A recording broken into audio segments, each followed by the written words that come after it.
सहनाववतु सहनौ भुनक्तु सह वीर्यं करवावहै तेजस्विनावधीतमस्तु मा विद्विषावहै। ॐ शान्ति शान्ति शान्तिः। श्रुतिस्मृतिपुराणानाम् आलयं करुणालयं नमामि भगवत्पादं शङ्करं लोकशङ्करं शङ्करं शङ्कराचार्यं केशवं बादरायणं सूत्रभाष्यकृतौ वन्दे भगवन्तौ पुनः पुनः। ईश्वरो गुरुरात्मेति मूर्तिभेदविभागिने व्योमवद्व्याप्तदेहाय दक्षिणामूर्तये नमः।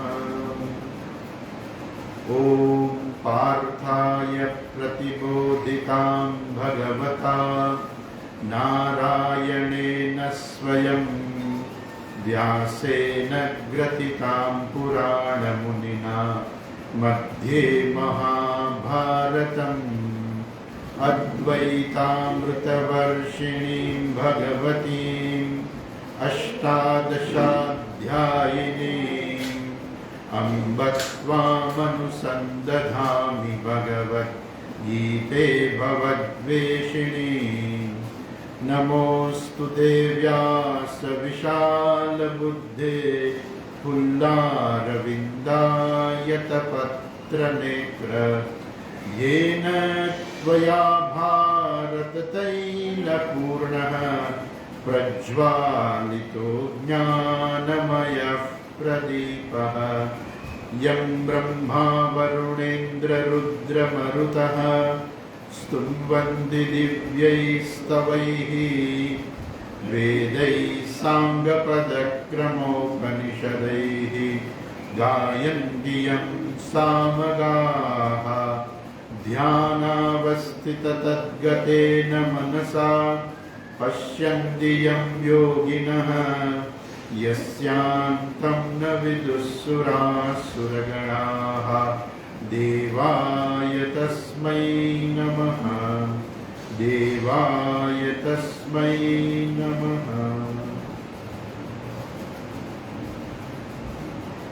हरि ओम। एक वर्ष पहला કેટલા લોકો અહીંયા હતા? જરા હાથ ઊંચો કરો। હા, આપણે એક વર્ષ પહેલા આપણું જ્ઞાન યજ્ઞ અહીંયા થયો હતો, ગયા જૂન મહિનામાં બરાબર, અને ભગવાનની કૃપા થઈ ફરી પાછો જૂન મહિનામાં આપણે મળી શક્યા। ગઈ વખતે આપણે ભગવદ્ ગીતાના બીજા અધ્યાયની શરૂઆત કરેલી। આવતીકાલે શક્ય હોય તો ગીતાનું પુસ્તક ભેગું રાખજો, તો અહીંથી શ્લોક બોલાવીશ તો તમને વાંચવામાં અને શીખવામાં વધારે અનુકૂળતા પડશે। તો આ વખતે આપણે જે બીજો અધ્યાય ગઈ વખતે શરૂ કર્યો હતો એ જ વસ્તુ આપણે આગળ ચલાવીએ છીએ। જરાક હું શ્લોકનો પાઠ કરું છું, તમે પણ બોલવાનો પ્રયત્ન કરજો। ओम श्री परमात्मने नमः।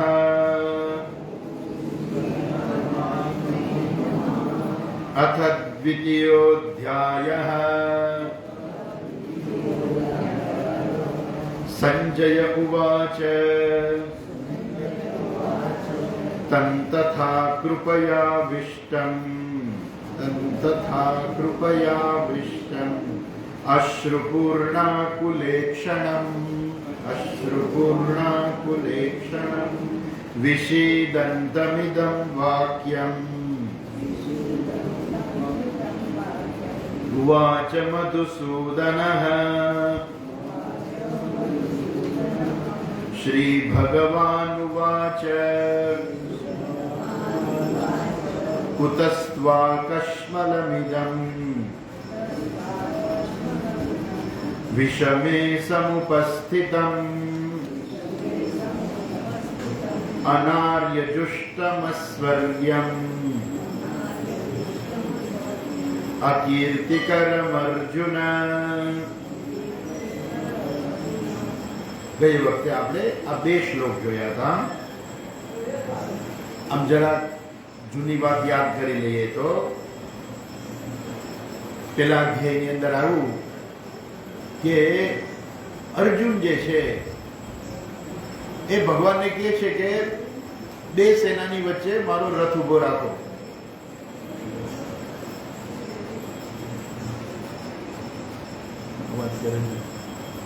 અત્યારે આરતીનો ટાઈમ છે. આરતી 6 વાગે થઈ છે. કઈ વાંધો નહીં.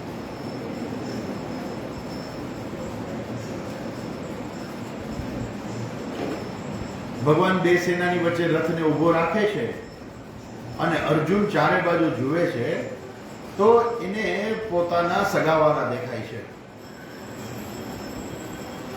અને એને મનમાં એકદમ મોહ ઉત્પન્ન થાય છે.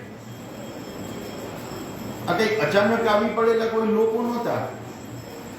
ભગવાને રથ ઉભો રાખ્યો. ભીષ્મ દ્રોણ પ્રમુખતઃ, જ્યાં ભીષ્મ અને દ્રોણાચાર્ય સામે ઉભા હતા એ જગ્યાએ ભગવાને રથ ઉભો રાખ્યો અને એ જોઈને અર્જુનને મોહ ઉત્પન્ન થયો. શેનો મોહ ઉત્પન્ન થયો? યુદ્ધ ન કરવાનો મોહ ઉત્પન્ન થયો. પોતાના કર્તવ્યનું પાલન ન કરવાનો મોહ ઉત્પન્ન થયો.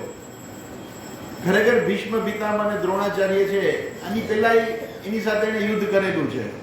જ્યારે વિરાટ રાજાને ત્યાં યુદ્ધ થયું ત્યારે ભીષ્મ પિતામહ અને દ્રોણાચાર્ય તો હતા જ.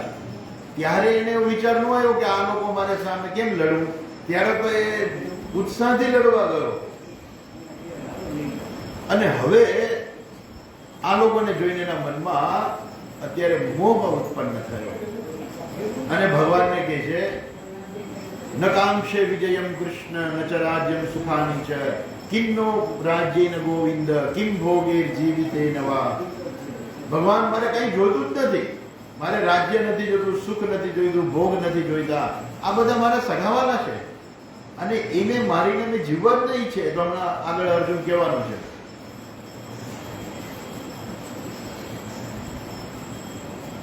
અને અર્જુન જે આવો શક્તિશાળી, આવો શૂરવીર એવો અર્જુન જે હતો એના હાથમાંથી એનું ધનુષ્ય પડી ગયું. છોડી દીધું એને. આંખમાં આંસુ આવી ગયા. વિસૃજ્ય સસરમ ચાપમ શોક સંવિઘ્ન માનસઃ. આગલા અધ્યાયનો છેલ્લો શ્લોક. છેલ્લા શ્લોકમાં વિસૃજ્ય સસરમ ચાપમ, સસરમ એટલે ધનુષ બાણ છોડી દીધા અને બેસી ગયો અને એની આંખમાં આંસુ આવી ગયા. તમે જોજો ભગવાનનું ગીતાનો ઉપદેશ વાળું ભગવદ ગીતાનું ચિત્ર હોય ને તો ભગવાનના હાથમાં લગામ છે અને હાથમાં લગામ અને ચાબુક બે એક સાથે પકડ્યા છે અને આશીર્વાદ આપતો હાથ છે. ભગવાનનો હાથ છે. તો ભગવાન જે છે, અર્જુન ભલે ગમે એવું થયું અર્જુનનું, પણ ભગવાને પોતાનું કર્તવ્ય નથી છોડ્યું. જેના હાથમાં લગામ અને ચાબુક છે, એક હાથમાં લગામ અને ચાબુક છે, એવા ભગવાન જે છે, ભગવાન પોતાનું કર્તવ્ય નથી છોડતા. કેમ કે ભગવાન સારથી તરીકે આવ્યા છે. સારથી તરીકે હાથમાં લગામ હોવી જ જોઈએ, ચાબુક હોવી જોઈએ. તો ભગવાનના હાથમાં લગામ અને ચાબુક છે. ધ્યાન શ્લોકમાં આવે જ છે કે જેના હાથમાં લગામ અને ચાબુક છે એવા ભગવાનને મારા નમસ્કાર. તો ભગવાન પોતાના કર્તવ્યનો ત્યાગ નથી કરતા. સારથી તરીકે ભગવાને કર્તવ્ય અપનાવ્યું છે, પણ અર્જુન પોતાના કર્તવ્યનો ત્યાગ કરી દે છે અને આંખમાં આંસુ આવી જાય છે અને રથની પાછલી બેઠકમાં બેસી જાય છે. આ આપણે યાદ રાખવું જોઈએ. ફરીથી અહીંયા આપણે યાદ અપાવે છે કે આ ભગવદ ગીતાનો ઉપદેશ જે છે એ ભગવાને અર્જુનને આપ્યો, પણ એ વાત સાંભળીને ભગવાને ગીતાનો ઉપદેશ આપ્યો, અર્જુન યુદ્ધ કરવા તૈયાર થઈ ગયો, યુદ્ધ થઈ ગયું અને 10 દિવસ યુદ્ધ ચાલ્યું. ને ત્યાર પછી 10મે દિવસે ભીષ્મ પિતામહ પડ્યા ત્યારે સંજયના મોઢામાંથી, સંજય હતો ધૃતરાષ્ટ્રનો મંત્રી હતો, એના મોઢામાંથી શબ્દો નીકળી ગયા કે ભીષ્મ પડ્યા. એવો મોઢામાંથી શબ્દ નીકળી ગયો ને, ત્યારે ધૃતરાષ્ટ્રને પ્રશ્ન થયો કે એવું તે શું થયું કે ભીષ્મ પડી ગયા? હવે તું મને શાંતિથી આખી વાત કે. અને ત્યાર પછી પેલો પ્રશ્ન છે જે ભગવદ્ ગીતાનો પહેલો શ્લોક છે. ધૃતરાષ્ટ્ર ઉવાચ ધર્મક્ષેત્રે કુરુક્ષેત્રે સમવેતા યુયુત્સવઃ મામકાઃ પાંડવાશ્ચૈવ કિમ કુર્વત સંજય. હે સંજય, આ મારા અને પાંડુના પુત્રોએ શું કર્યું? એ તો 10 દિવસ પછી સંજય કહે છે એને. એ જ સંજયની અહીંયા ફરી યુક્તિ આવે છે. અને પેલો અધ્યાય પૂરો થયો. ખરેખર પેલો અધ્યાય પૂરો થયો, ભગવાને અર્જુનને નહોતું કીધું કે જો અર્જુન પેલો અધ્યાય પૂરો થયો, હવે બીજો અધ્યાય શરૂ થાય છે. ભગવાને જે અર્જુનને ઉપદેશ આપ્યો એને શ્લોકબદ્ધ કરનાર ભગવાન વેદવ્યાસજી છે. વેદવ્યાસજીએ ભગવદ્ ગીતા જે છે એ મહાભારતની અંદર ગૂંથી લીધી છે સરસ રીતે. એને ભગવાને જે ઉપદેશ આપ્યો એના 18 વિભાગ કર્યા અને એને આપણે 18 અધ્યાય કહીએ છીએ. મહાભારતની અંદર 18 પર્વ છે. મહાભારતનું યુદ્ધ 18 દિવસ ચાલ્યું અને ભગવદ્ ગીતાના પણ અધ્યાય છે એ 18 અધ્યાય છે. એમાં પહેલો અધ્યાય પૂરો થયો. ઓમ તત્સદ ઇતિ શ્રીમદ ભગવદ્ ગીતાસુ ઉપનિષત્સુ બ્રહ્મ વિદ્યાયામ યોગ શાસ્ત્રે શ્રી કૃષ્ણાર્જુન સંવાદે અર્જુન વિષાદ યોગો નામો પ્રથમોધ્યાય. છેલ્લું વાક્ય કે અર્જુન વિષાદ યોગ નામનો આ પહેલો અધ્યાય. ખરેખર અર્જુનનો વિષાદ એવા નામનો કોઈ યોગ છે નહીં. ઘણા યોગ, કર્મયોગ ને ભક્તિ યોગ ને જ્ઞાન યોગ ને હઠ યોગ ને એમ અર્જુન વિષાદ યોગ. અર્જુન વિષાદ યોગ નામનો કોઈ યોગ નથી, પણ ત્યાં યોગનો અર્થ થાય છે કે આ અધ્યાયના ચર્ચાનો મુખ્ય વિષય કયો હતો. અર્જુનનો વિષાદ એ અધ્યાયની ચર્ચાનો મુખ્ય વિષય હતો, એટલે એને કહેવામાં આવ્યું અર્જુન વિષાદ યોગ. અને હવે બીજો અધ્યાય જે શરૂ થાય છે એનું નામ છે સાંખ્ય યોગ. આ સાંખ્ય યોગ જે છે અહીંયા સાંખ્યની ચર્ચા છે, જ્ઞાનની ચર્ચા છે. આમ તો તમે જુઓ ને ભગવદ્ ગીતા, તો ભગવદ્ ગીતા જે છે ને ઓલા જૂના જમાના સમાચાર જેવું છે. તમે બધા સાંભળ્યા હશે, જૂના જમાના સમાચાર આવે ને એટલે એ લોકો સમાચાર કે પહેલા સમાચાર ટૂંકમાં, એટલે પહેલા સમાચાર કે પછી કે હવે સમાચાર વિસ્તારથી સમાચાર સાંભળો. અને પછી છેલ્લે પૂરું થાય ને ત્યારે એમ કે અંતમાં મુખ્ય સમાચાર એકવાર ફરીવાર. શરૂઆતમાં શું કે મુખ્ય સમાચાર ટૂંકમાં, પછી આવે સમાચારનો વિસ્તાર આવે, સમાચારનો વિસ્તાર આવે અને પછી છેલ્લે શું આવે? મુખ્ય સમાચાર ફરી એકવાર. આ ભગવદ્ ગીતા કંઈક આના જેવું છે. સૌથી પહેલા છે ને સમાચાર ટૂંકમાં, એટલે આ બીજો અધ્યાયથી છે ને શરૂ થાય બધું. પેલા અધ્યાયમાં તો અર્જુનનો વિષાદ યોગ હતો, એમાં કઈ ભગવાનની કોઈ ચર્ચા નથી, ભગવાન કઈ બોલતા જ નથી. આ બીજા અધ્યાયથી ભગવાન બોલે છે. એટલે આ બીજો અધ્યાય છે ને એ મુખ્ય સમાચાર છે. પછી ત્રીજા અધ્યાયથી શરૂ કરીને 17મો અધ્યાય, કે 17મા અધ્યાય સુધી શું છે? સમાચાર વિસ્તારથી. અને વળી 18મો અધ્યાય છે ને મુખ્ય સમાચાર ફરી એકવાર ટૂંકમાં. એમ 18મો અધ્યાય ફરી એ જ ચર્ચા ચાલે છે. બીજા અધ્યાય ખરેખર તમે બીજો અધ્યાય જો ખરેખર સરખી રીતે તમે ભણી લો ને, આખી ગીતા આવી ગઈ. આ બીજો અધ્યાય એટલો અગત્યનો છે. બીજો અધ્યાય તમે સરખી રીતે સમજી લ્યો, જાણી લ્યો તો એક પૂરું થઈ ગયું, જ્ઞાન પ્રાપ્ત થઈ ગયું. જે કહેવાનું હતું કહેવાય ગયું. પણ અર્જુન પણ નહોતો સમજી શક્યો. ભગવાને કહ્યું અર્જુન પણ નહોતો સમજી શક્યો. એટલે ત્રીજા અધ્યાયમાં અર્જુન પ્રશ્ન કરે છે, ચોથા અધ્યાયમાં અર્જુન પ્રશ્ન કરે છે, પાંચમા અધ્યાયમાં પ્રશ્ન, છઠ્ઠા અધ્યાયમાં. જેમ જેમ અર્જુન પ્રશ્ન કરતો જાય છે ને એમ ભગવાન વિસ્તાર કરતા જાય છે. અને છેલ્લે પછી ભગવાન આખી સમરી આપે છે. એમ આ બીજો અધ્યાય છે ને બહુ જ અગત્યનો છે કે જો આ અધ્યાય તમે બરાબર સમજી લ્યો ને તો આખી ગીતા ભણ્યા બરાબર આવી જાય. એટલા માટે આપણે જે અહીંયા સત્સંગ ચાલશે ને એ રેગ્યુલર ચાલશે. ભલે ને વર્ષે એકવાર વારો આવે, પણ ઓલો જે ગયા વખતે આપણે પહેલો અધ્યાય પૂરો કર્યો હતો, આ બીજો અધ્યાય શરૂ કરીએ. આપણે એવું કંઈ નથી કે એ ગમે તે ચાલુ કરી દેવું. આપણે તો રેગ્યુલર આપણું જે છે એ આગળ ચાલશે. અચ્છા, ગઈ વખતે આપણે જોયું સંજય ઉવાચ તમ તથા કૃપયા વિષ્ણમ અશ્રુપૂર્ણા કુલેક્ષણમ વિષીદંતમિદમ વાક્યમ ઉવાચ મધુસૂદન. ત્યાં મધુસૂદન કે છે, શું કે છે?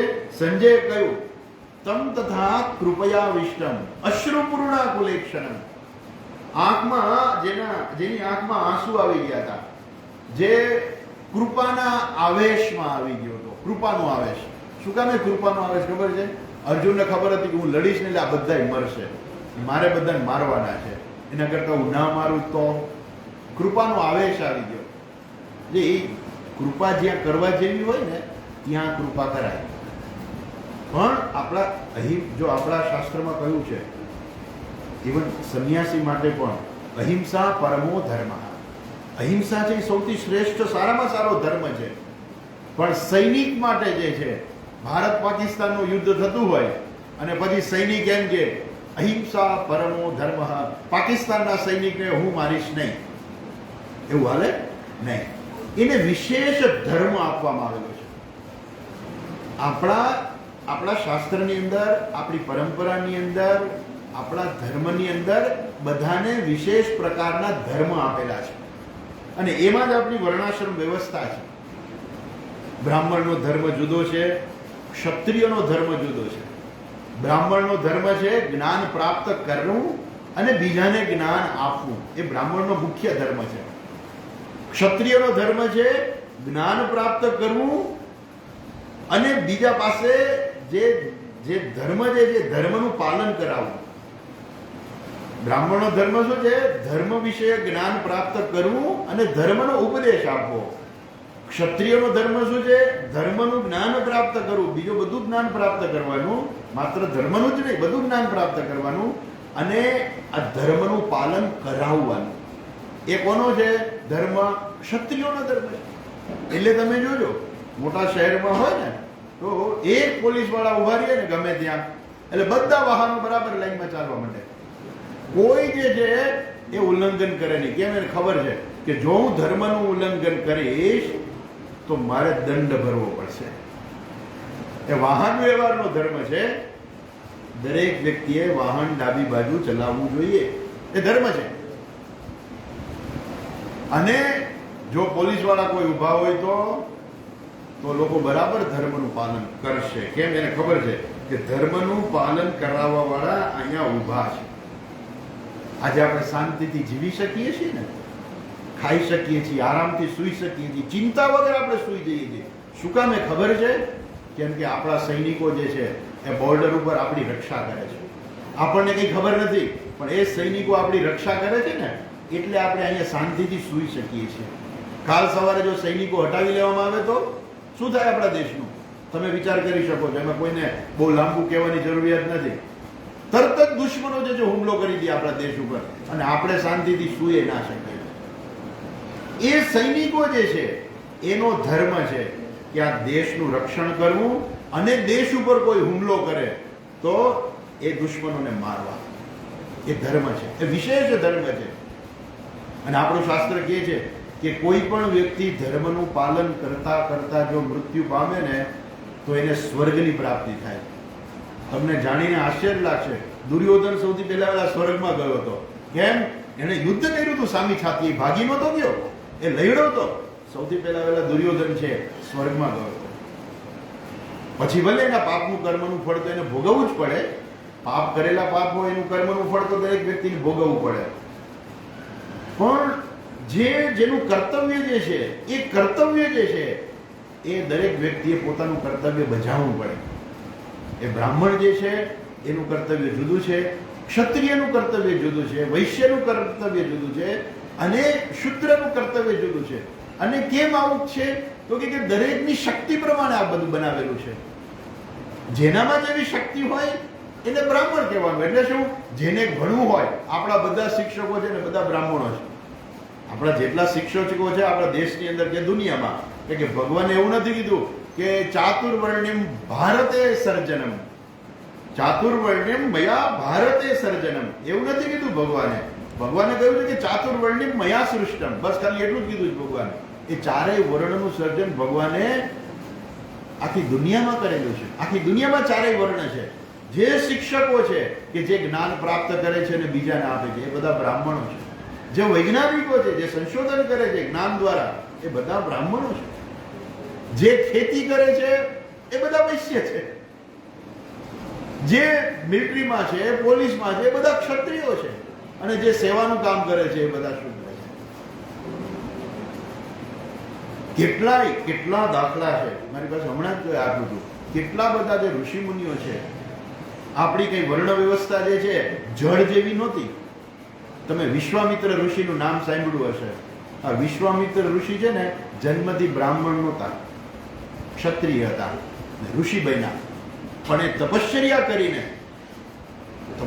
કરીને એ પોતે ઋષિ બન્યા. એટલે કોઈ પણ વ્યક્તિ છે એ કોઈ પણ આશ્રમમાં જઈ શકે છે. એમાં એવું કોઈ બંધન નહોતું. જેનું જેવી માનસિકતા, જેનામાં જેવી કેપેસિટી, અને એ લોકોને એનો ધર્મ આપવામાં આવે છે કે તમારો આ ધર્મ. અને જે પોતાના ધર્મનું પાલન કરે ને એને ખૂબ પુણ્યની પ્રાપ્તિ થાય, સ્વર્ગાદી લોકની પ્રાપ્તિ થાય.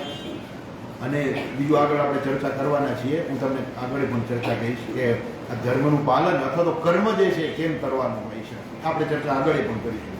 પણ અહીંયા કે છે, સંજય કહે છે, સંજય ધૃતરાષ્ટ્રને કહે છે કે હે રાજન, આ પ્રકારે જે છે આ બંધુના સ્નેહથી વ્યાપ્ત અને આંખમાં આંસુ આવેલા અશ્રુપૂર્ણા કુલેક્ષણમ વિષીદંતમિદમ વાક્યમ ઉવાચ મધુસૂદન. મધુસૂદન એટલે ભગવાને અર્જુનને આ વાક્ય કહ્યું. ભગવાન આ બોલ્યા. શું બોલ્યા ભગવાન? એ હવે આના પછીના શ્લોકમાં આવે છે. પણ અહીંયા શબ્દ છે મધુસૂદન, જેણે મધુ અને કૈટભ નામના રાક્ષસોને માર્યા, એ ભગવાન, એ મધુસૂદન, એમને એ બોલ્યા. શું બોલ્યા? તો ગઈ વખતે આપણે જોઈ લીધું છે, જરાક ઝડપથી ફરીથી જોઈ લઈએ છીએ. શ્રી ભગવાન વાચ. ભગવાન અર્જુનને કહે છે, કુતસ્ત્વા કશ્મલમિદમ વિષમે સમુપસ્થિતમ. હે અર્જુન, આવું તને આવી નપુંસકતા ક્યાંથી પ્રાપ્ત થઈ? કુતસ્ત્વા કશ્મલમિદમ વિષમે સમુપસ્થિતમ અનાર્ય દુષ્ટમ સ્વર્ગ્યમ અકીર્તિકરમ અર્જુન. કુતઃ ત્વા કશ્મલમિદમ. એ કહે છે કે હે અર્જુન, તને આવી નપુંસકતા, કશ્મલ એટલે નપુંસકતા, કે આવી નપુંસકતા જે છે એ તને ક્યાંથી પ્રાપ્ત થઈ? અનાર્ય દુષ્ટમ સ્વર્ગ્યમ અકીર્તિકરમ અર્જુન ક્લૈબ્યમ. ક્લૈબ્યમ કુતસ્ત્વા કશ્મલમિદમ. હે અર્જુન, ક્લૈબ્ય એટલે નપુંસકતા. ત્યાંના પછીના શ્લોકમાં કહે છે, અર્જુનને કહે છે કે કુતસ્ત્વા ક્યાંથી થયું આવું તને? કશ્મલમિદમ, આવું જે છે, આવું મેલ, આવો મોહ જે છે. મેલ એટલે મોહ. આમ તો કશ્મલ એટલે મેં થાય, મેલ થાય. પણ એ મનનો મેલ જે છે, મનનો મેલ એટલે મોહ. આવો મોહ તને કુતસ્ત્વા કશ્મલમિદમ વિષમે સમુપસ્થિતમ. આવી વિષમ જગ્યાએ તને આવો મોહ ક્યાંથી ઉત્પન્ન થયો? કેવો છે? અનાર્યમ, અનાર્ય દુષ્ટમ સ્વર્ગ્યમ. અનાર્ય જુષ્ટમ. જુષ્ટમ એટલે પાલન કરનાર. જુષ્ટમ જે પોતાના જીવનમાં પાલન કરે. કોણ કરે? અનાર્ય. આર્ય અને અનાર્ય એ પણ આ કહે છે કે આ તારો મોહ જે છે ને કેવો છે ખબર છે? અનાર્યો જેનું સેવન કરે ને એવો મોહ છે તારો. અનાર્ય એટલે શું અને આર્ય એટલે શું?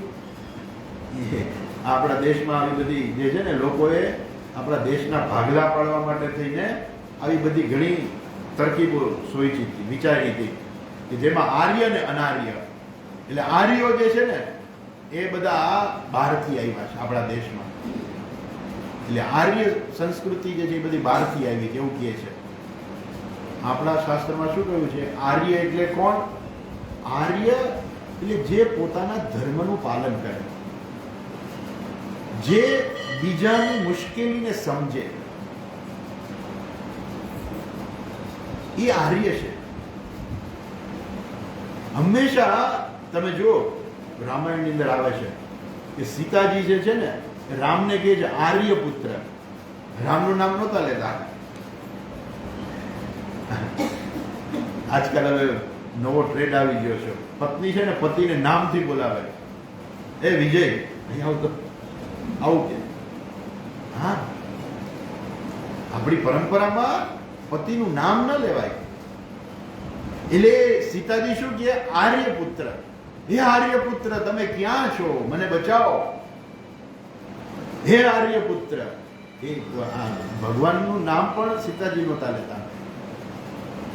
અને એટલું જ નહીં, એની સામે આંગળી પણ ના ચીંધે. જ્યારે સ્વયંવર હતો, સીતાનો સ્વયંવર, સીતાજીનો સ્વયંવર હતો, ત્યારે એ સ્વયંવરની અંદર પેલી સખીઓ સીતાજીને કહે છે કે આમાં રામ કોણ છે? તો સીતાજી આમ આંગળી ચીંધી નથી કહેતા કે જો આ રામ છે.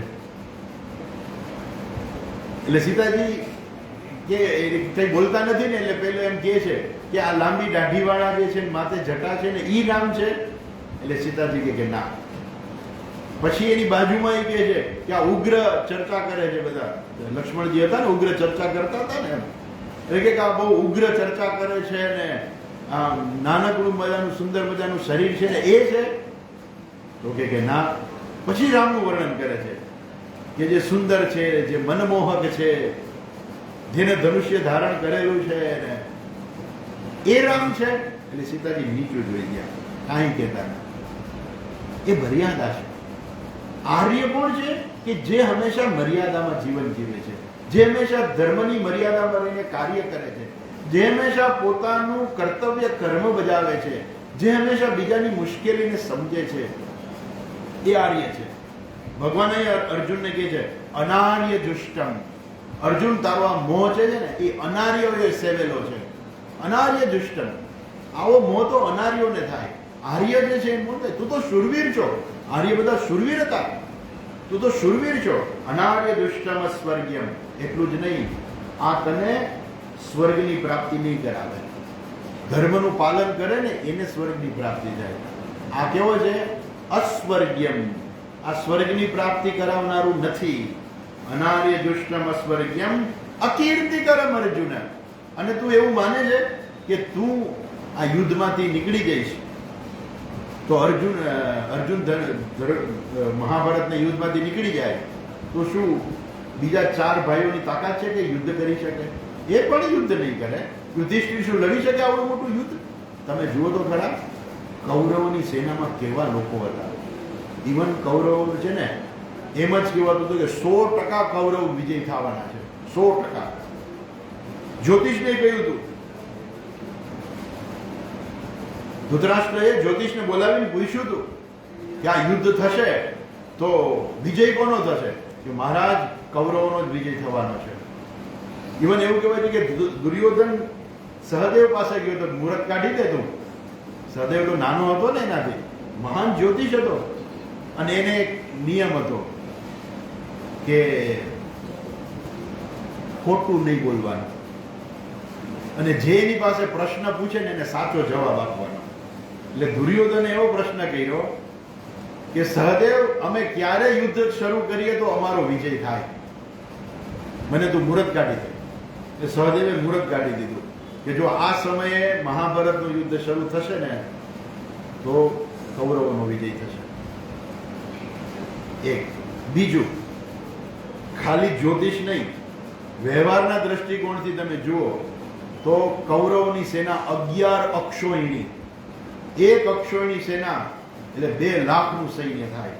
ગણો તમે, 2 લાખ ઉપર થાય છે, પણ 2 લાખનું તમે સૈન્ય ગણો તો 11 દુની 22 લાખનું સૈન્ય એનામાં હતું. અને પાંડવો પાસે 7 × 14 અક્ષોહિણી સેના, 14 લાખનું સૈન્ય. ક્યાં 14 લાખ ને ક્યાં 22 લાખ? સૈન્ય સંખ્યા વધારે હતી. ભલે આપણે એમ કહીએ સૈન્ય સંખ્યા પાંડવોમાં ઓછી હતી, પણ શ્રેષ્ઠ યોદ્ધાઓ પણ પાછા કૌરવ પક્ષમાં હતા. ભીષ્મ પિતામહ, ઈચ્છા મૃત્યુનું વરદાન. એવું કહેવાય છે કે 160 વર્ષની ઉંમર હતી એની. 160 વર્ષની ઉંમરે એનામાં એવી તાકાત હતી કે એ રોજના 10,000 યોદ્ધાઓને તો મારી જ નાખતા. એવી તાકાત હતી. અતિરથી હતા. 10,000 યોદ્ધાઓ સામે એકલો લડી શકે ને એને કહેવાય અતિરથી, મહારથી. 10,000 સામે, અને 10,000 કરતાંય વધારે યોદ્ધાઓ સામે એકલો લડી શકે એને કહેવાય અતિરથી. એ ભીષ્મ પિતામહ અતિરથી હતા, દ્રોણાચાર્ય અતિરથી હતા, કર્ણ અતિરથી હતો. ને પાંડવોના કૌરવોના પક્ષમાં અતિરથી કોણ હતું? એક જ, અર્જુન. શ્રેષ્ઠ યોદ્ધાઓ કૌરવોના પક્ષમાં હતા. આ બાજુ ભીમ ને અહીંયા દુર્યોધન, એ બે તો સામસામા સરખે સરખા હતા. એટલે બીજા ઘણા જયદ્રથ છે, અશ્વત્થામા હતો, એ પણ મહારથી હતો. કર્ણ, અશ્વત્થામા, અને આ બધા યોદ્ધાઓ મહાન હતા. બધા જયદ્રથ આપણે ધ્યાન શ્લોકમાં જોયું હતું કે આ બધા કેવા કેવા યોદ્ધાઓ હતા. બધા દ્રોણાચાર્ય અતિરથી, કર્ણ અતિરથી, અને આ બધા ભેગા થઈને યુદ્ધ કરે, કોઈની તાકાત નથી કે એને હરાવી શકે. એનો વિજય જ થાય. એટલે કૌરવનો વિજય જ થવાનો હતો. પણ એવું કહેવાય ને કે જેના પક્ષમાં ભગવાન હોય ને એને કોઈ ન હરાવી શકે, ભલે ગમે એટલું સામે શક્તિશાળી હોય. ભગવાનને ખબર હતી કે જો આના સમયે આટલા વાગે જો યુદ્ધ શરૂ થશે ને તો કૌરવો જીતશે, કેમ કે એ સમય હતો. એ ભગવાને ગીતાનો ઉપદેશ આપી દીધો 1.5-2 કલાકનો. એટલે એ મુહૂર્ત નીકળી ગયું. જે મુહૂર્તમાં યુદ્ધ થવું જોઈએ એ મુહૂર્તમાં યુદ્ધ શરૂ ના થયું. એટલે દુર્યોધને જે મુહૂર્ત માંગ્યું હતું એ મુહૂર્ત નીકળી ગયું. ભગવાને ગીતાનો ઉપદેશ આપ્યો 2 કલાક સુધી, અને એ મુહૂર્ત નીકળી ગયું. એટલે બધી રીતે જુઓ તો કૌરવો જીતમાં હતા. પણ જેના પક્ષે ભગવાન હોય ને, હવે માનો કે અર્જુન જે છે એ રથ યુદ્ધ છોડીને જતો રહીએ, દુર્યોધન ચારે બાજુ બોર્ડ મુકાવશે, ભાગેલો અર્જુન, રણમેદાનમાંથી ભાગેલો અર્જુન, ચારે બાજુ બોર્ડ મુકાવશે કે જો મેં આમ છાતી કરીને આમ સામું જોયું ને, અર્જુન ભાગી ગયો. એમ અકીર્તિ કરે અર્જુને, તારી અપકીર્તિ થશે. ક્ષત્રિય જે છે, ક્ષત્રિયની કીર્તિ ને અપકીર્તિ શેમાં છે? ક્ષત્રિય જો યુદ્ધમાંથી ભાગી જાય ને એટલે એની સ્ત્રી, એની પત્ની પણ એનો સ્વીકાર ના કરે. ઇવન એની પત્ની પણ જે છે ને, કોઈ એમ કહે ને કે તમારા પતિ યુદ્ધમાં શહીદ થઈ ગયા તો એને પૂછે કે તીર ક્યાં લાગ્યું હતું, ઘા ક્યાં લાગ્યો હતો, છાતી ઉપર ઘા હતો કે પીઠ ઉપર હતો? જો છાતી ઉપર ઘા હોય તો એ કે હા એ મારા સાચા શુરવીર પતિ. જો પીઠમાં માર્યું હોય તો કે અરે રે મારા પતિને પીઠમાં, કેમ કે ભાગતી વખતે કહો કે પીઠમાં ઘા ત્યારે લાગે, જે માણસ ભાગતો હોય ને એને પીઠમાં ઘા લાગે, અને જે સામી છાતીએ લડે ને એને છાતીમાં ઘા લાગે. ક્ષત્રિય છે. એ ક્ષત્રિય માટે શું છે? અપકીર્તિ જે છે ને મરવા કરતા વધારે છે. આગળ કે છે અપકીર્તિ જે છે મરણ કરતા પણ અધિક છે. તારી અપકીર્તિ થશે. અનાર્ય દુષ્કર્મ સ્વર્ગ્યમ અકીર્તિકરમ અર્જુન. અને પછી હવે આગળ ત્રીજા શ્લોકની અંદર ભગવાન કહે છે, જો ત્રીજો શ્લોક, ક્લૈબ્યમ માસ્મગમઃ પાર્થ. તમારે બોલવાનું છે. ક્લૈબ્યમ માસ્મગમઃ પાર્થ નૈતત્વય્યુપપદ્યતે નૈતત્વય્યુપપદ્યતે ક્ષુદ્રમ હૃદય દૌર્બલ્યમ ત્યક્વોતિષ્ઠ પરંતપ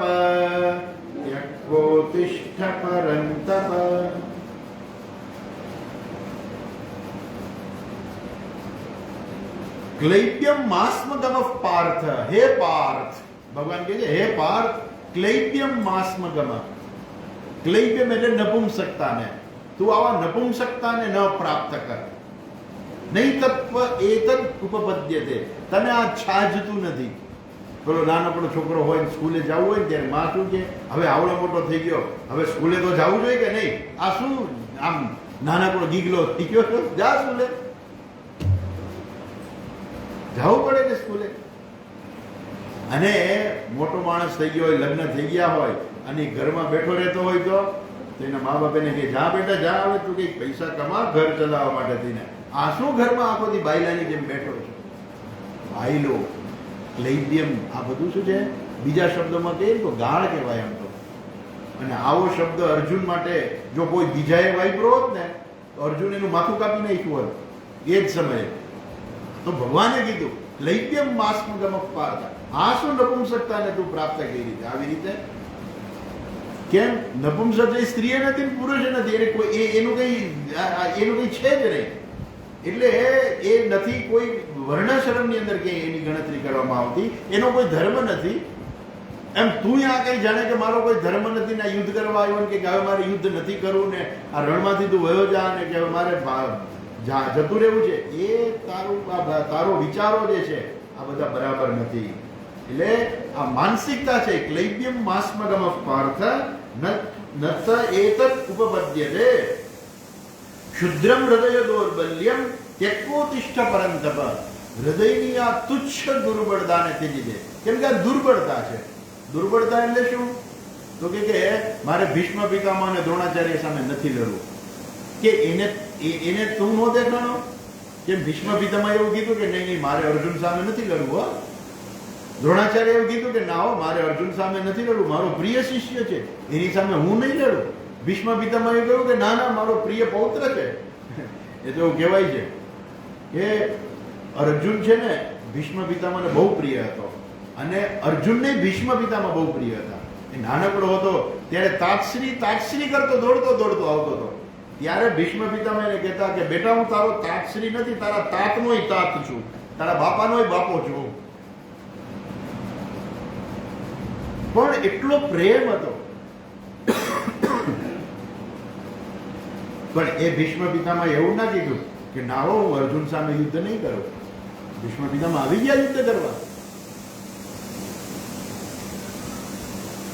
એટલે ભગવાન કહે છે ક્ષુદ્રમ હૃદય દૌર્બલ્યમ ત્યક્વોતિષ્ઠ પરંતપ. આ હૃદયની તુચ્છ દુર્બળતાને ત્યજીને હવે તું ઉભો થા. અર્જુન કેવો હતો? કે અર્જુન એ સમયે એક આદર્શ વ્યક્તિ હતો. આજના તમે કોલેજની અંદર તમે જાઓ અને તમે કહો કે ભાઈ તમને કઈ વ્યક્તિ ગમે છે, બધાને કાગળ આપીને તમે કહો કે આ દેશમાં તમને કઈ વ્યક્તિ ગમે છે, તો આવશે અંદર કાગળિયામાં સલમાન ખાન ગમે છે, શાહરૂખ ખાન ગમે છે, અમિતાભ બચ્ચન ગમે છે. કેમ? અત્યારના સમાજમાં એને શ્રેષ્ઠ ગણવામાં આવે છે. કેમ કે અત્યારનો સમાજ જુદા પ્રકારનો થઈ ગયો છે. અત્યારે લોકોને આવા ફિલ્મ જોઈને એને શ્રેષ્ઠ માને છે કે આ વ્યક્તિ શ્રેષ્ઠ છે. પાછા આવીએ તો એ જમાનો એવો હતો કે ત્યારે શસ્ત્ર વિદ્યા શ્રેષ્ઠ હતી અને જે ધનુર્વિદ્યામાં શ્રેષ્ઠ હોય એ આદર્શ વ્યક્તિ કહેવાય. અર્જુન આદર્શ હતો, શ્રેષ્ઠ હતો. આજે કેટલાયનું નામ આપણે અર્જુન પાડીએ છીએ. અર્જુન કેમ? કોઈનું નામ દુર્યોધન પાડ્યું આપણે છે? કોઈ નથી પાડતું. કેમ અર્જુન પાડે છે? કેમ કે એ વખતનો અર્જુન શ્રેષ્ઠ હતો. ગીતાજીમાં ભગવાન આગળ કહે છે યદ્યદાચરતિ શ્રેષ્ઠ તત્તદેવે તરોજનઃ સયત પ્રમાણમ કુરુતે લોકાસ્તદનુ વર્તતે. શ્રેષ્ઠ વ્યક્તિ જે કરે ને લોકો એનું અનુસરણ કરે. એટલે આજે બધાને ફિલ્મીના હીરો જે શ્રેષ્ઠ લાગતા હોય એટલે બધાને એમ લાગે કે અમારે ફિલ્મ હીરો બનવું છે. એટલે એના ઘરમાં ફિલ્મ હીરોના પિક્ચર હોય, એના નોટબુકમાં પિક્ચર હોય, એને એ ફિલ્મની હીરો આવે તો જો હમણાં તમને ખબર હોય તો આપણો એક ફિલ્મનો હીરો જે છે તમિલનાડુમાં કર્ણાટકમાં જીતી ગયો. એ ચૂંટણી જીતી ગયો. હવે એને કોઈથી કંઈ કર્યું નહોતું, ખાલી એક જ એની પાસે શ્રેષ્ઠતા હતી. શું હતું? એ ફિલ્મનો હીરો હતો. એટલે જીતી ગયો, મુખ્યમંત્રી બની ગયો. લો સીધે સીધું. એનામાં રાજકીય એનું શું છે? એનું રાજકીય બેકગ્રાઉન્ડ કાંઈ નથી. કોઈ રાજકીય બેકગ્રાઉન્ડ નથી. હીરો છે ફિલ્મનો એટલે એ શ્રેષ્ઠ ગણવામાં આવે અને જીતી ગયો ચૂંટણીને. આજે મુખ્યમંત્રી છે. શ્રેષ્ઠ વ્યક્તિ જે કરે ને બધા લોકો એનું આચરણ કરે. ભગવાન એ કહે છે, અર્જુન તું શ્રેષ્ઠ છો, તું એક આદર્શ વ્યક્તિ છો અને તું જેવું કરીશ ને એવું બધા કરશે. માટે તારી જેવી જે વ્યક્તિ જે છે એને આવું બધું શોભતું નથી. હે પાર્થ, હે પાર્થ એટલે હે પૃથાના પુત્ર. પહેલાના જમાનામાં આવું બધું વટકને નામ નહોતું. આવું બધું માતા પિતાના નામથી, આપણે તો પિતાના નામથી જ આજ બધા ઓળખાય છે. પેલા એવું નહોતું. માતા પિતા બેયના નામથી ઓળખાતા. માતાના નામથી ઓળખાય, પિતાના નામથી ઓળખાય. ભગવાન શ્રી કૃષ્ણને આપણે શું કહીએ? વાસુદેવ. વસુદેવના પુત્ર આપણે શું કહીએ? વાસુદેવ. બીજું શું કહીએ? યશોદાનંદન, દેવકી નંદન, યશોદાનંદન, દેવકી નંદન. ભગવાનનું નામ છે દેવકી નંદન. એમ અર્જુનનું એક નામ હતું પાર્થ. પાર્થ એટલે પૃથાનો પુત્ર.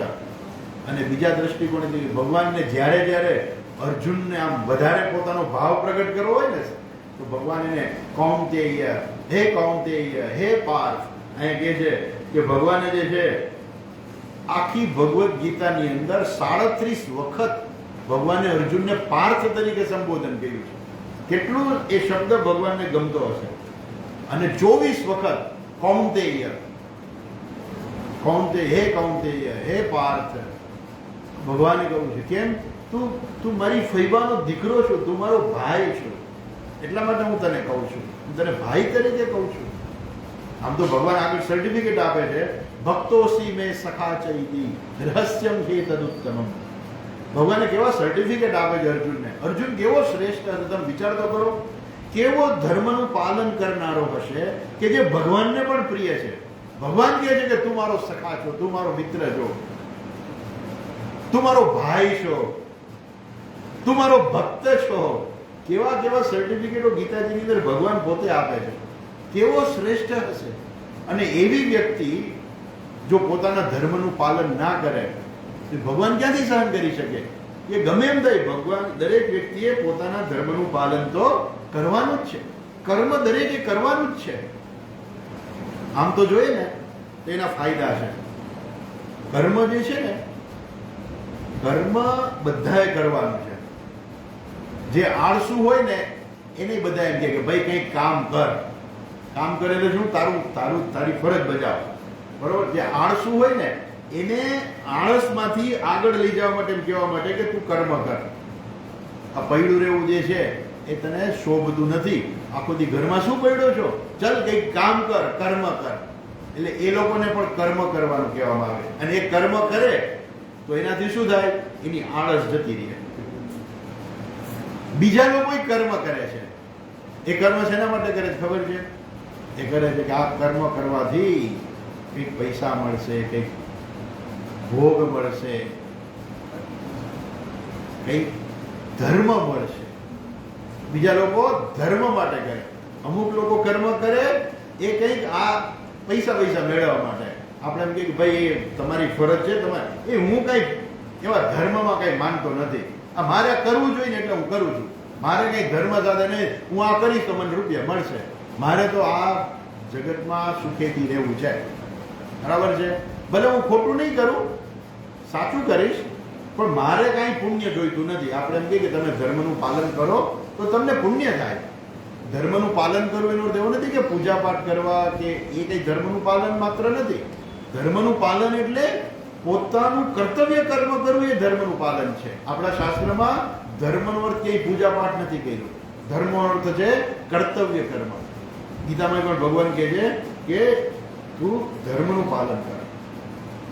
એટલે કર્મ જે છે, પેલા લોકો કોણ કરે છે? જે આળસુ છે ને એ કર્મ કરે છે, એટલે એ આળસુમાંથી મુક્ત થાય છે. બીજા લોકો કર્મ કરે છે એ આ જગતના કંઈ ભોગ મેળવવા માટે કર્મ કરે છે. ત્રીજા લોકો કર્મ કરે છે કે પોતાની ફરજ છે, ધર્મ છે, અને હું મારો ધર્મ બજાવીશ ને તો મને પુણ્ય મળશે અને પુણ્યથી સ્વર્ગ આદિ લોક મળશે. એટલે એ ધર્મ માટે કરે છે. ત્રીજા લોકો ધર્મ કરે છે, પોતાના ધર્મનું પાલન કરે છે. એ એટલા માટે કર્મ કરે છે કે આ કર્મ હું ઈશ્વરને અર્પણ કરું છું. એનાથી એના પોતાના હૃદયની શુદ્ધિ થાય છે અને છેલ્લે પાંચમી વ્યક્તિ જે કર્મ કરે છે, પાંચમો પ્રકાર છે, એ છે જ્ઞાની છે.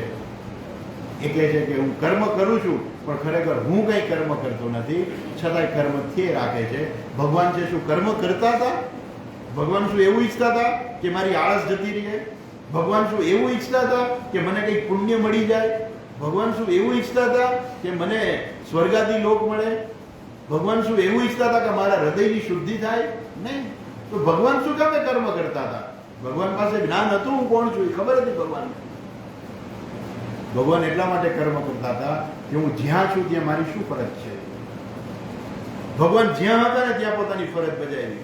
ગોકુળમાં રહેતા હતા તો માતાને પ્રેમ આપ્યો, ગોપીઓને પ્રેમ આપ્યો, ગોવાળોને પ્રેમ આપ્યો, ગાયોને પ્રેમ આપ્યો, ખૂબ સરસ રીતે રહ્યા.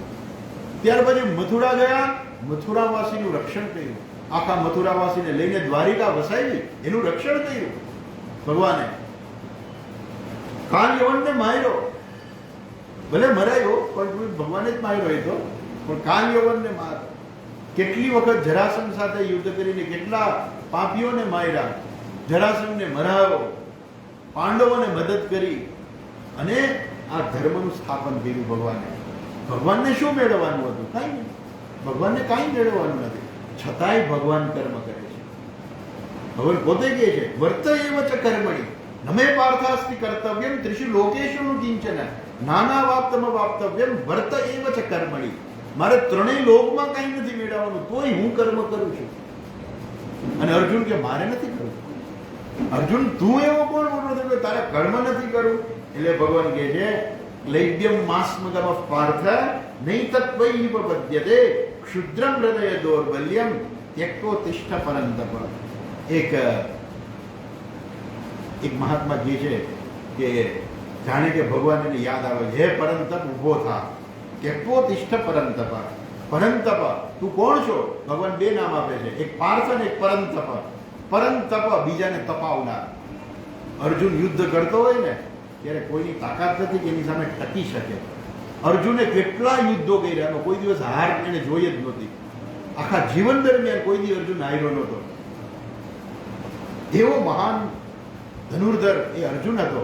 ભગવાને કહે છે કે હે પરંતપ, દુશ્મનોને તું તપાવનાર છો. એવા હે પરંતપ ઉભો થા, ત્યક્વોતિષ્ઠ ઉત્તિષ્ઠ ઉભો થા. વિવેકાનંદ છે ને, સ્વામી વિવેકાનંદ વાક્ય બહુ પ્રખ્યાત થઈ ગયું.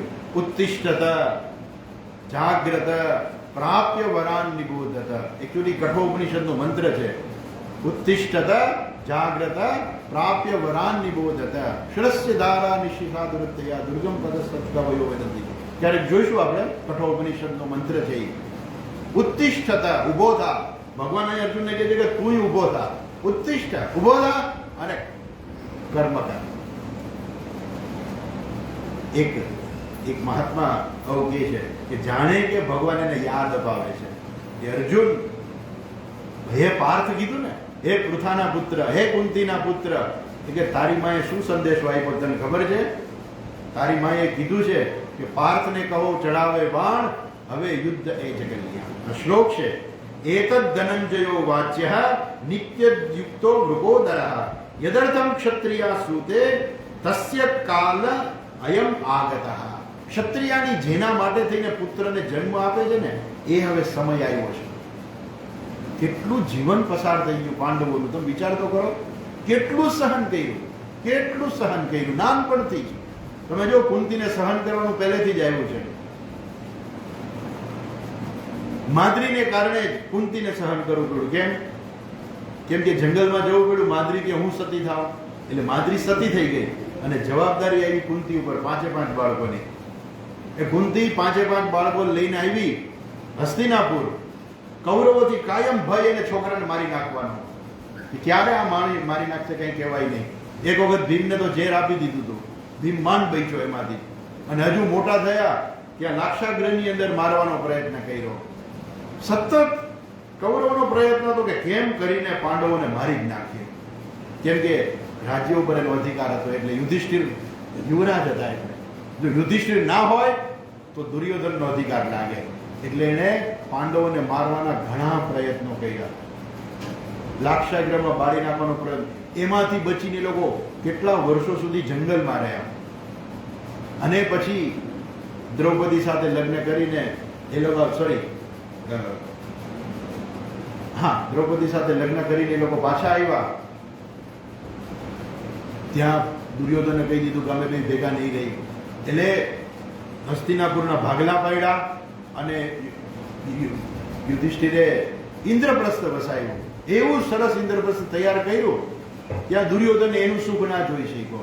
એટલે જુગાર રમાડીને અપમાન કરીને પાછા એ 12 વર્ષના વનમાં એને મોકલી દીધા.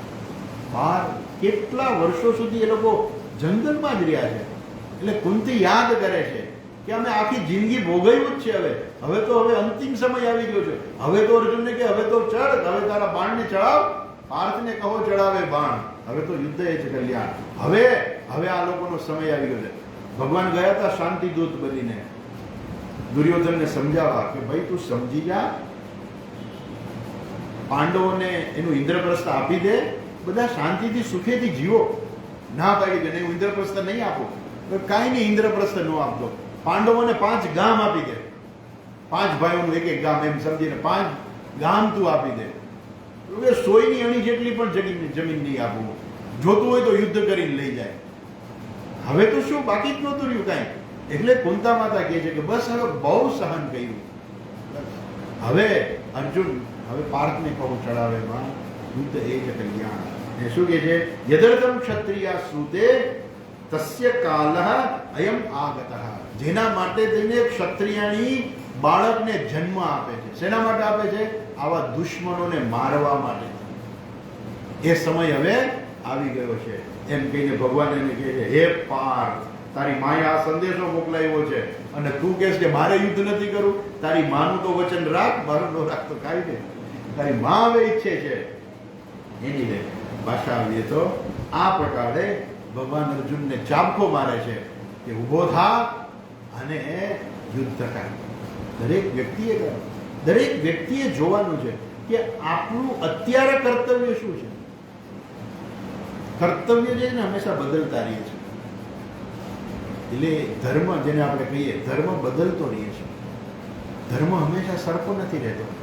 ઇવન ક્યારેક એ જ ધર્મ છે ને, એ ધર્મનો વિરુદ્ધ, એટલે એમાં જ અધર્મ જેવો છે ને એ ધર્મ બની જાય છે. એક તમને સામાન્ય દાખલો આપું કે ડાબી બાજુ વાહન ચલાવવું એ ધર્મ છે, બરોબર? વાહન વ્યવહાર નિયમ પ્રમાણે ડાબી બાજુ વાહન ચલાવવું એ ધર્મ છે. દરેક વ્યક્તિ હાઈવે ઉપર તમે જો ડાબી બાજુ જ વાહન ચલાવવાનું હોય એ ધર્મ છે. હવે બરાબર શું થાય? એક તમને દાખલો આપું કે એક માણસ કાર લઈને જતો હતો.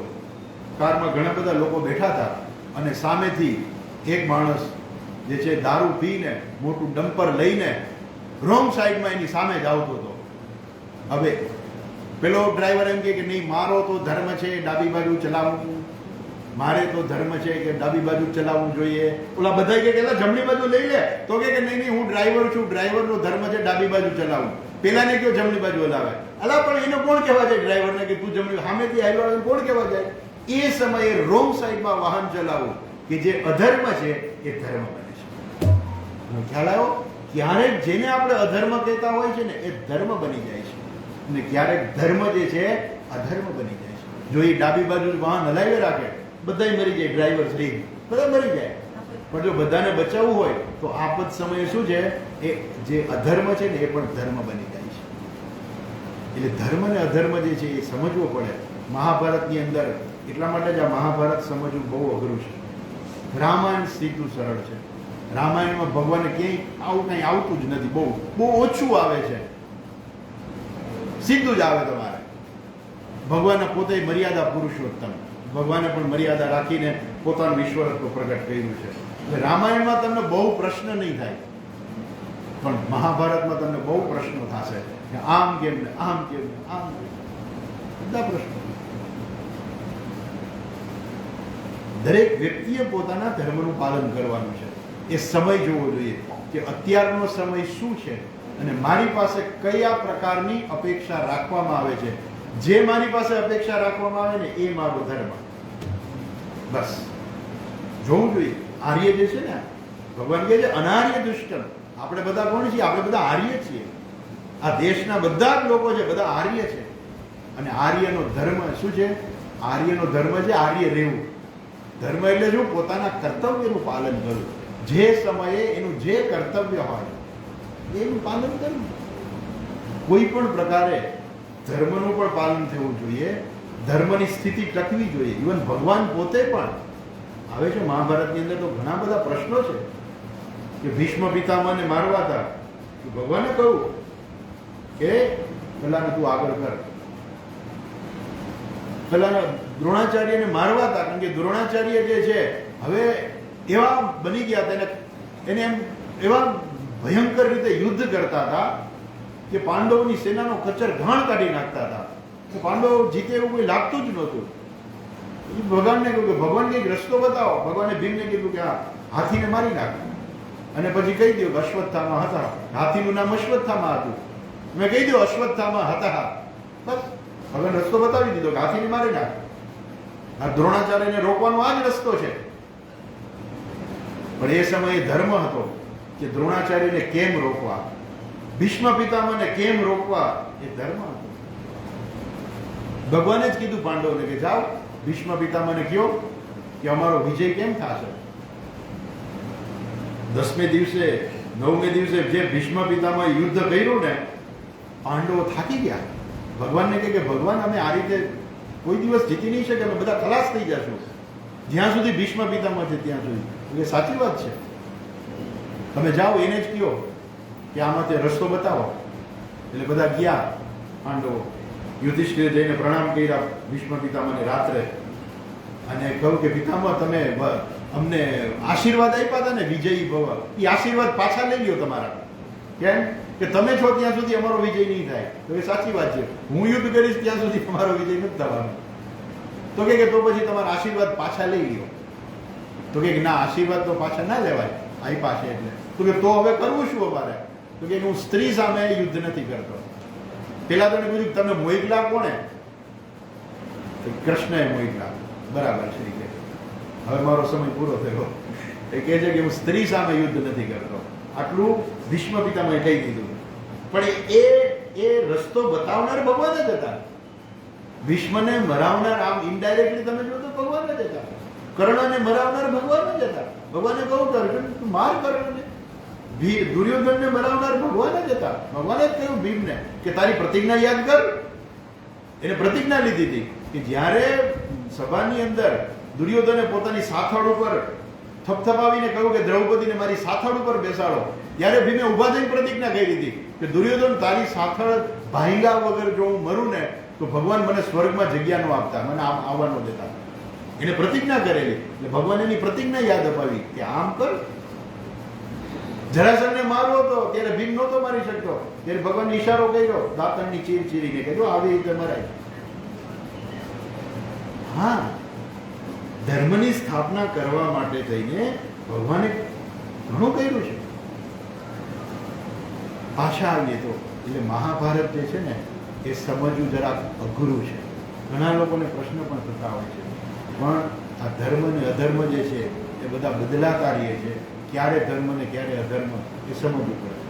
અહીંયા અર્જુન જે છે એ પોતાનો ધર્મ જે યુદ્ધ કરવું એ છોડવા માંગે છે. ભગવાન કહે છે કે એ તો નપુંસકતા છે.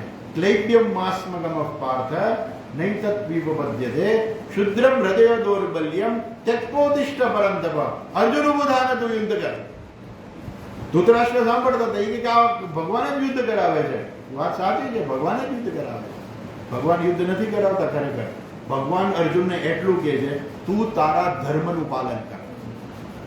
ભગવાન કહે છે તસ્માદ યુદ્ધેસ્વ ભારત. ઘણી વખત ગીતામાં ભગવાને કહ્યું છે માટે અર્જુન તું યુદ્ધ કર, યુદ્ધ કર. ભગવાન યુદ્ધ કરવાનું નથી કહેતા.